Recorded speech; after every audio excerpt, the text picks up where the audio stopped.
Olá, sejam bem-vindos a mais um Papo de Gestão. Hoje o nosso assunto aqui é sério. Vamos falar sobre a prevenção ao suicídio e sobre o Setembro Amarelo. Aqui conosco está Delza Gitaí, representante do Centro de Valorização da Vida e membro do Comitê Estadual de Prevenção e Pós-Venção ao Suicídio. Seja muito bem-vindo, dona Delza, aqui a mais uma conversa sobre esse assunto tão sério nesse espaço que dialoga com os prefeitos, prefeitas, secretários e todo mundo que faz o serviço nos nossos municípios. Seja bem-vindo. Muito obrigada pelo convite, é uma oportunidade única, né? Eu sei que a extensão desse programa vai realmente refluir nas mentes e nos corações de todos. E hoje a gente quer tratar sobre a campanha do CVV, que tem um tema largo, grande, mas que passa uma mensagem que é importante. Eu vou até ler porque é grande.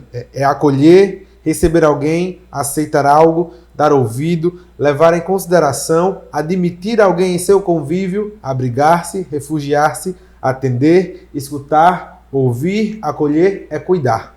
Então aí todos esses conjuntos de palavras são as ações que nós devemos ter com o próximo, saber ouvir, saber escutar, para que não levemos um irmão, um primo, um conhecido, um amigo a essa situação que, mesmo após o fato consumado, deixa tantas marcas ainda na família. Com certeza, o CVV, é o Centro de Valorização da Vida, já tem 61 anos, né? Foi fundado lá em São Paulo, mas hoje está distribuído no Brasil todo. Tem cerca de 125, 130, esse número dinâmico, né? Postos, e tem um serviço web, e o serviço virtual e o serviço comunidade. Então, a extensão hoje do CVV é bastante espalhada, né? Nós atendemos para dar apoio emocional, não é um serviço de psicoterapia, é de apoio emocional.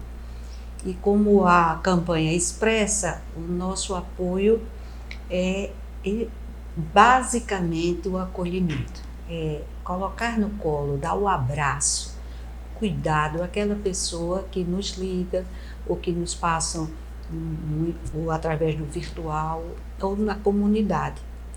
É tão importante, sabe, Vinícius? Nós temos um número, né, um número de emergência, que é o 188, e esse número de emergência você pode ligar de qualquer tipo de aparelho que vai ser atendido por um voluntário ou uma voluntária do CVV. Como é o nosso atendimento? O nosso atendimento é sigiloso e é anônimo, ao anonimato. Isso são pedras angulares do CVV. Então, você não precisa se identificar.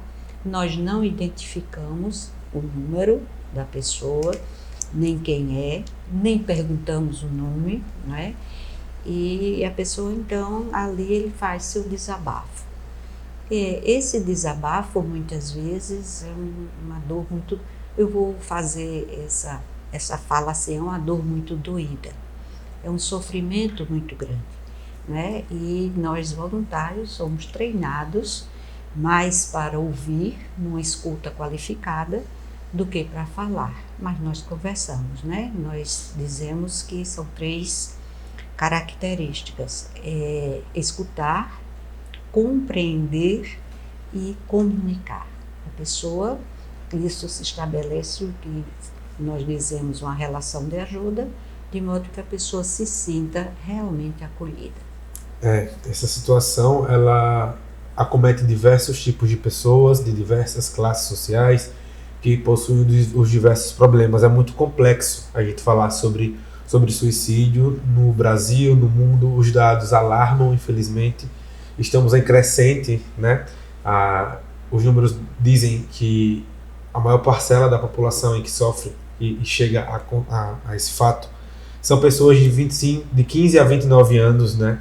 Então são pessoas que estão iniciando suas vidas e que passam por esses problemas e que muitas vezes não conhecem o serviço do CVV, que não tenho dúvida que as ligações, o serviço já salvou muitas vidas de pessoas que estavam na iminência de fazer e pensam, não, vou fazer uma ligação para o CVV, vou ligar 188 e vou tentar me dar mais uma chance. Então esse papel que os voluntários cumprem no CVV é importante. Importante para quem precisa, também é importante para quem se voluntaria, porque se coloca como uma pedra fundamental ali no mundo, se acha ao fazer esse serviço, ao compreender que pode ajudar o outro. É muito importante.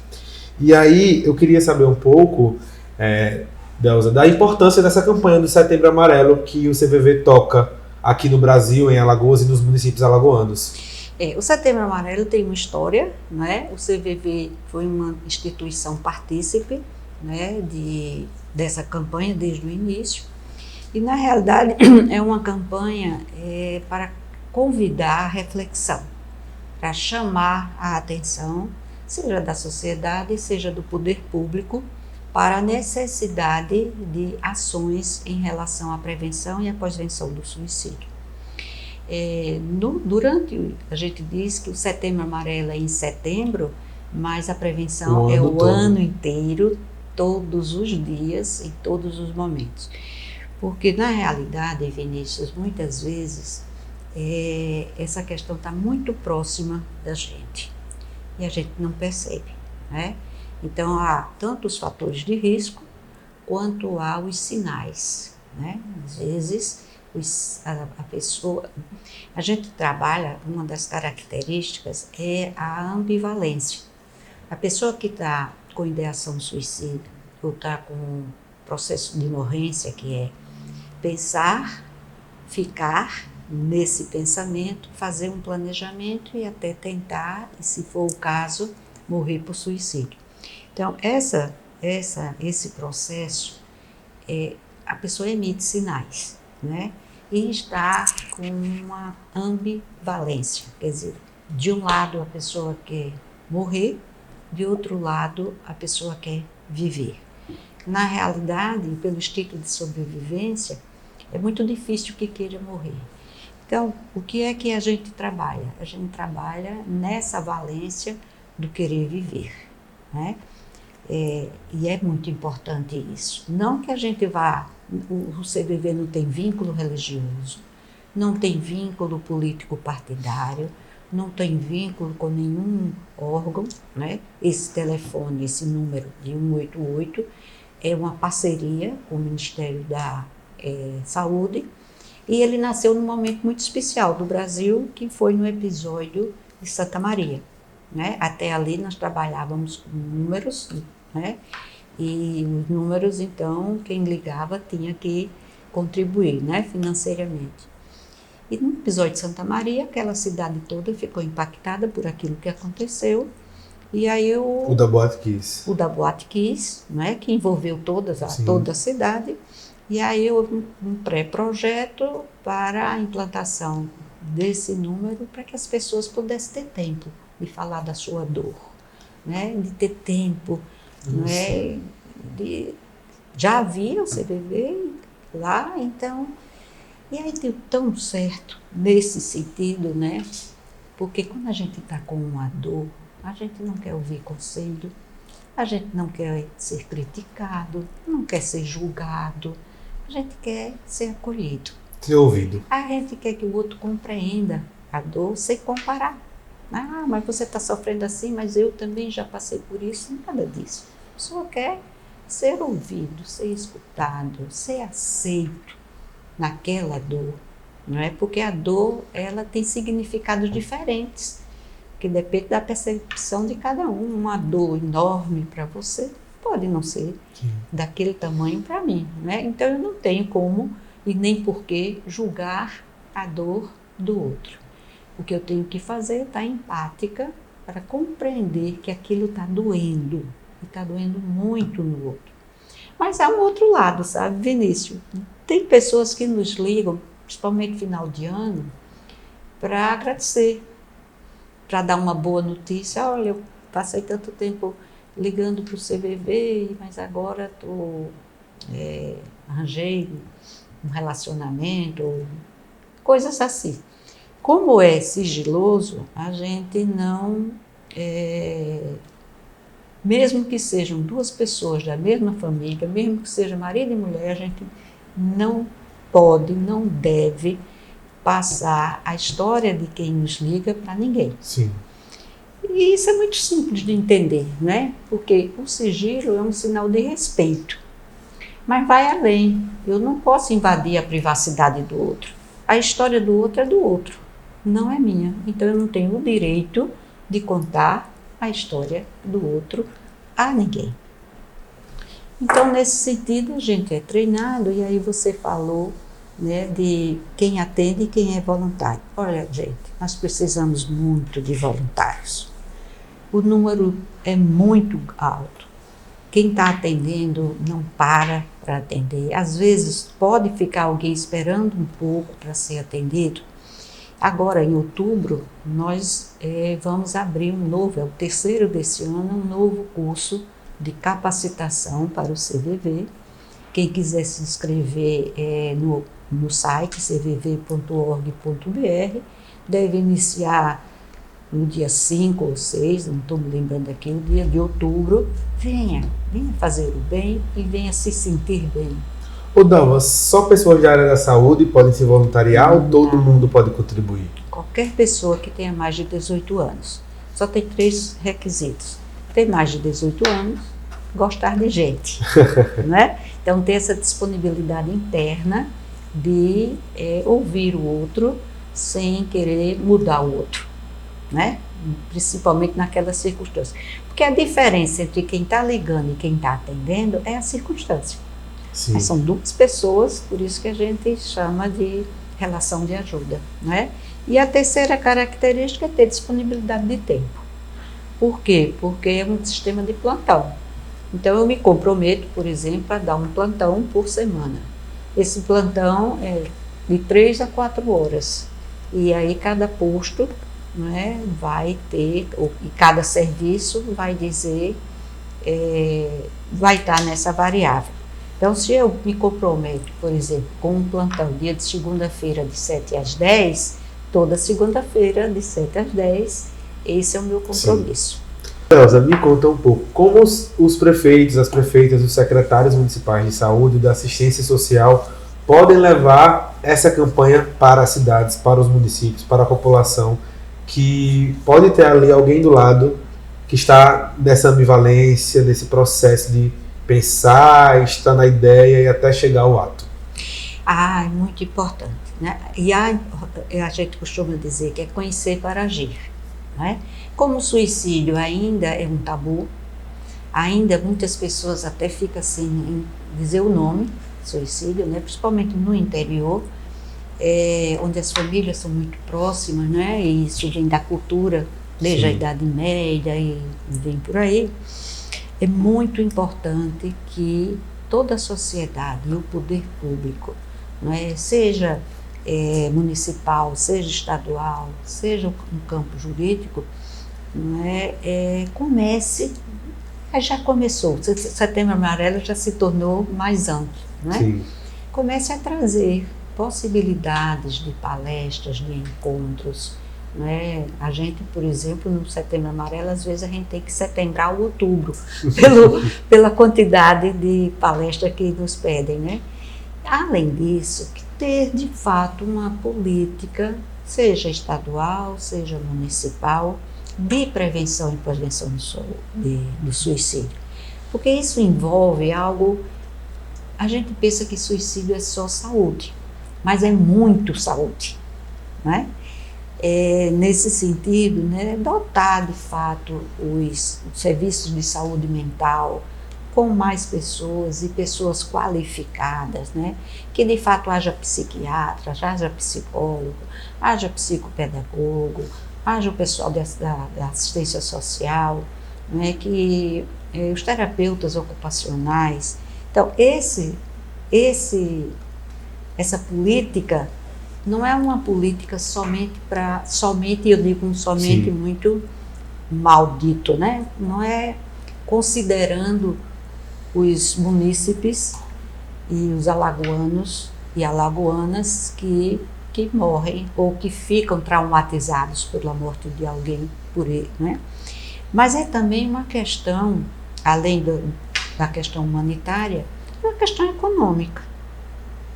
Porque sai caro para o município, sai caro para o Estado, né?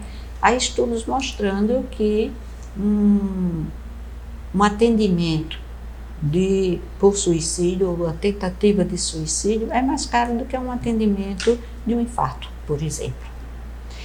E considerar que a tentativa de suicídio deixa sequelas, né, a depender da forma como foi o acesso, e também deixa sequelas para o entorno, familiares, amigos, colegas de colégio, né? Então, os colégios, a educação deve estar muito à frente disso, sabe, Vinícius? Porque a gente está vendo a ocorrência disso em crianças. Nossa. Criança de 10 anos, criança de 12 anos, de 13 anos, né? A maior prevalência é entre 15 e 29 anos, como você disse. Mas, infelizmente, essa faixa etária está baixando.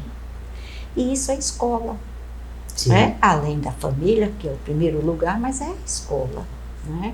Então, e aí, mas e os professores? Não, os professores não foram qualificados para isso, né? A gente não pode exigir a mais dos professores, já exige tanto, né?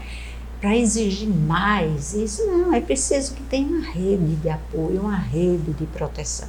Então, não é uma questão só saúde, é muito saúde, mas é uma questão da educação, é uma questão da comunicação, não é? Estar à frente, estar dando, por exemplo, em um momento como esse, né? É da segurança pública, né? Tanto porque na segurança tem uma prevalência alta de suicídio, quanto porque a abordagem da segurança pública, aquela pessoa que está em surto, aquela família, é também uma abordagem que deve ser qualificada, né? O pessoal da assistência social. Enfim, como o suicídio é multifatorial, não é um único fator, é uma questão social. Não é, a gente diz, e é uma questão de saúde pública. Saúde pública é uma questão social, né? O termo saúde não faz com que a gente foque só na saúde. Muito na saúde, claro, mas com essa visibilidade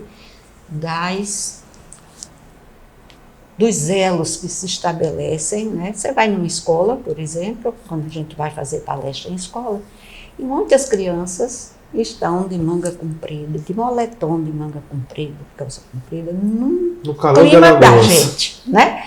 Inclusive lá no sertão, né? Então, aquilo denota algo, aquilo é um sinal, né? Aquela criança pode estar se autolesando, né? Automutilando.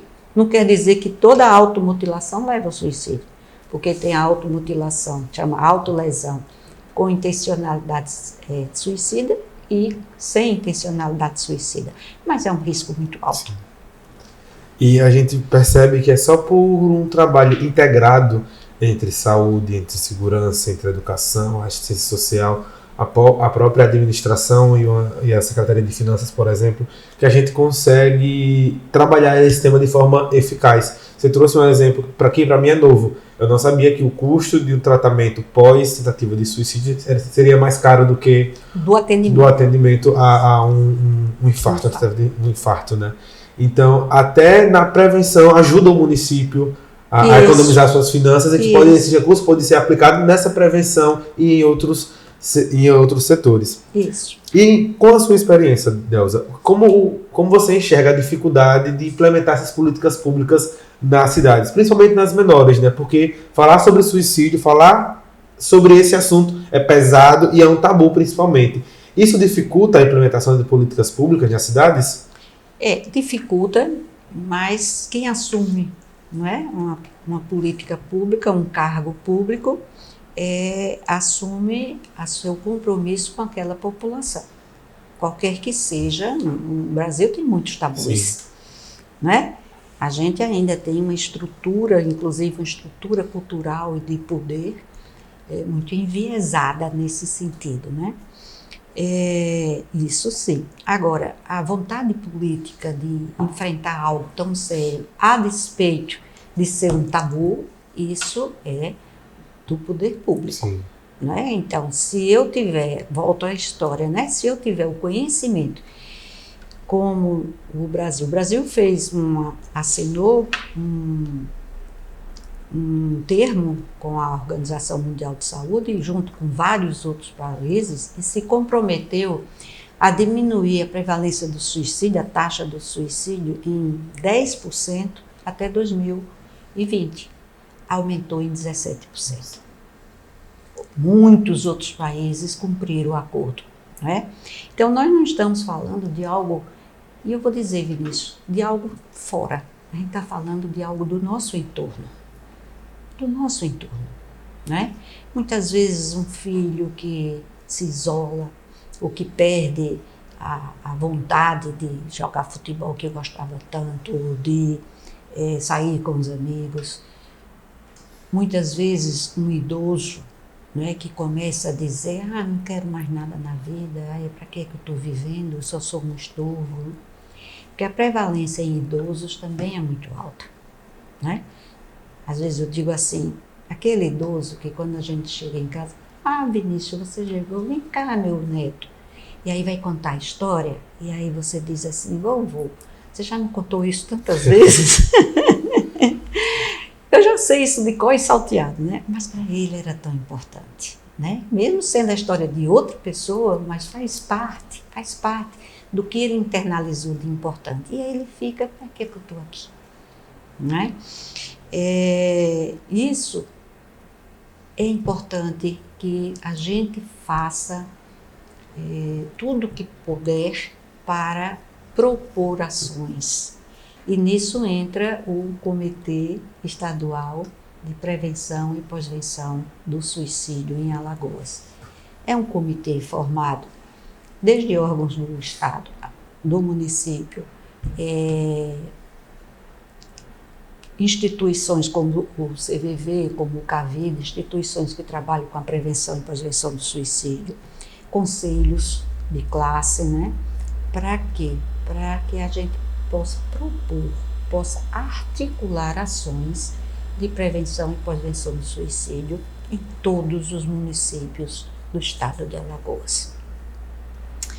Nesse sentido, no final do ano passado e começo desse ano, o comitê tem 4, 5 anos, que a gente começou antes da pandemia, deu uma paradinha e voltou. Estou falando demais. Não. Então, me perdi um pouco. Vamos lá. Então, o que é que qual é a nossa missão? Essa, propor e articular. Nós não somos executivos, né? Nós somos propositivos.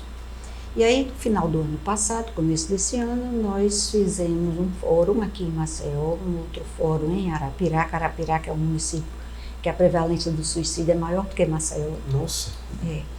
Então, Arapiraca, considerando a região, sim, né? Então, meu amigo, desse fórum nasceu uma Carta de Alagoas, que foi discutida e foi assinada por todos aqueles que estavam presentes. E aí, a partir da Carta de Alagoas, que tem 15 ações, né, propositivas, nós partimos para fazer o planejamento estratégico do CEPSAL, está pronto. Nós já tivemos a oportunidade de entregar em mãos e conversar com alguns secretários do governo, né, seja estadual, seja municipal.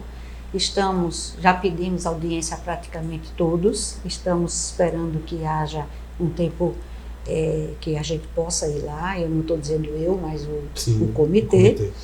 Mas ao lado disso, eu vou dar como notícia e como convite que no dia 11 de setembro, que é uma segunda-feira, o outro dia do dia 10, né? Que é o Dia Mundial de Prevenção do Suicídio, nós teremos uma audiência pública na Assembleia Legislativa do Estado, pela manhã, para tratar desse assunto. Então, o meu convite é que todo mundo esteja lá, porque é a sociedade quem tem que gritar nesse sentido. Não é mais foi chamado e ainda é uma epidemia silenciosa e silenciada. Vamos falar sobre isso. Vamos entender o que está acontecendo nessa nossa sociedade adoecida para agir, para, de certa forma, dizer a quem deve agir do ponto de vista de governo para agir. sobre isso. Então, todos estão convidados, você também, viu, Vinícius? Claro. Com certeza. Vou ficar feliz de lá você lhe encontrar lá. No dia 11 de setembro, na Assembleia Legislativa, pela manhã. Tem algum outro encontro também? Vinícius, que bom que você perguntou. Tem sim. No dia 21 de setembro, né? Todos vocês pegam a agendinha. No meu tempo era agendinha, agora é celular, né? No dia 21 tem o fórum. Um fórum, né? Cuidar e valorização da vida. Esse fórum também promovido pelo CEPSAL. Vai ser aqui no auditório do SESI, ali o SESI do Poço. Nós estamos esperando que o auditório fique cheio e falte cadeira, né? Então, o apelo novamente no mesmo sentido, né? Suicídio, gente, não é uma coisa que está fora, né? Acontece na escola, onde seu filho estuda e fica traumatizado porque aquele coleguinha, ou aquela coleguinha, ou aquele professor. Acontece no trabalho, acontece em casa, né? E quando acontece, a dor é muito grande. Delza, e há como os municípios entrarem em contato com esse comitê para promover ações, não só em setembro, mas a prevenção o ano todo? Existem meios de que o prefeito e o secretário entrem em contato com vocês para falar, vem aqui na nossa cidade, aconteceu um episódio assim, traumatizou nossa população, a gente quer conversar com ela. Vocês dão também esse apoio aos municípios? Damos. Essa semana, há umas 2 semanas, por exemplo, nós fomos a um município que nos convidou. Vai haver 2 situações. Uma situação demandada pelo município e uma situação que a gente vai porque, por exemplo, a prevalência está alta. Sim. A proposta do CEPSAL é que em todos os municípios tenha um comitê de prevenção e prevenção do suicídio. Essa é uma proposta, e aí, quem estiver me ouvindo, eu estou num ambiente maravilhoso, que é a AMA, né? Estivemos com a vice-presidente da AMA para vir falar diretamente aqui na AMA para todos em relação, entre outros, essa questão do comitê em todos os municípios, porque o comitê, na realidade, ele propõe, ele articula, não é? Ele indica, ele é de mão dada, né? O comitê é um elo de ligação entre o poder público e a sociedade. Muito bacana a gente conhecer um pouco mais sobre o CVV, sobre esse comitê tão importante aqui no nosso estado, que faz esse trabalho de prevenção e após esses episódios tão traumatizantes para os familiares, para os amigos. E deixar claro para você, prefeito, que conte com o apoio do comitê, que conte com o apoio do CVV, e para você que nos assiste e que precisa desse suporte, não hesite em ligar para o 188 para ser ouvido e acolhido pelos voluntários. E se você também se sentiu tocado e quer contribuir, se inscreva para ser um voluntário, participe dessas ações, se engaje, porque a sociedade toda ganha. Não é só você que vai estar se sentindo bem por fazer bem ao próximo. O seu atendimento vai atingir uma pessoa que pensava em tirar sua própria vida, e se ela fizesse isso, ia atingir outra cadeia tão grande quanto. E a gente vê nessas conversas, nesses diálogos, a importância de uma pequena ação que reflete tanto na vida dos outros. Muito obrigado, Delza, pela sua presença. Se você tiver mais algo para nos falar, para falar para os nossos gestores, para os nossos secretários, fique à vontade. Saiba que a AMA está de portas abertas para debater esse assunto, para fazer com que essa epidemia não seja mais silenciosa nem silenciada. A gente está aqui para debater e para construir políticas públicas efetivas para os nossos munícipes. Esse é o apelo, não é? Por isso que estivemos aqui na AMA, por isso que fomos muito bem recebidos, tanto pessoalmente como proposta, né? Estamos aguardando essa reunião. Estou aqui, não é? Que na realidade eu represento aqui, não sou eu, é o CEPSAL e o CVV. E senhores e senhoras prefeitos e prefeitas, né? Secretários e secretárias, poder municipal, não é? Vamos dar os braços, não é? Vamos dar os braços. O sentido do acolhimento não é só eu acolher outra pessoa, é o meu papel na sociedade. Porque, Vinícius, quando ocorre uma tentativa de suicídio, quando ocorre um suicídio, é uma comunicação para a sociedade. Não quer dizer que a gente não tem que lamentar porque uma pessoa morreu. A gente tem que lamentar, além disso, que a sociedade precisa assumir que precisa se curar. É isso. Ficamos por aqui com mais esse episódio do Papo de Gestão e esperamos você, a sua audiência, nos próximos. Até mais.